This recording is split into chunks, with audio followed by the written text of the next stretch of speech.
Belgium is poised to select the European-made SAMP system from MBDA over the American Patriot for medium-range air defense. This is actually marking Belgium's first foray into acquiring such a system, which does fill a critical gap between military capabilities, and it really kind of aligns Belgium with broader EU defense cooperation. Known for countering threats up to 600 kilometers, including ballistic missiles and drones, the SAMP-PT features the Aster 30 missiles, a rotating AESA radar, and 360-degree coverage. The variant, though, does include advanced guidance and control tech, which is hopefully going to boost its effectiveness against hypersonic threats up to 1,000 kilometers. Potential contracts here, right? Worth hundreds of millions of euros, lots of money here. It does sound like they're integrating this system is going to be positioning Belgium within a network of European SAMP-PT users like France, like Italy, which is going to support that interoperability and shared defense.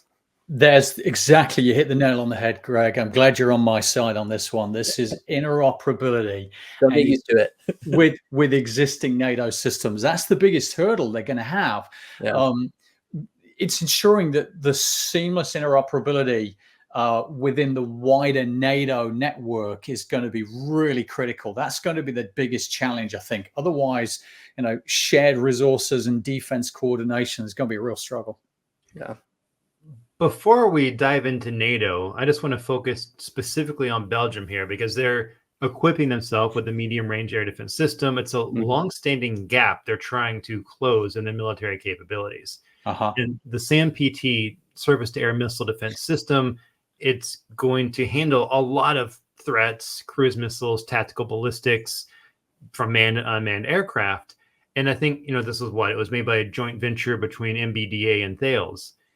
It means we had collaboration, we had design. Now we've got to figure out how to test it successfully, get it integrated into the existing systems, and probably into the NATO ones you're about to talk about.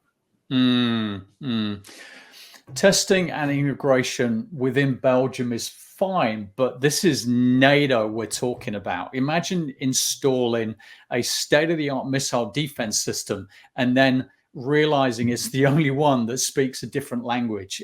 For me, it's if this thing can't talk to the rest of NATO's assets, it's just going to be a very expensive doorstep outside of Belgium. I mean, I really hate to do this. Okay. But we're on the same page. Okay. So what's the solution?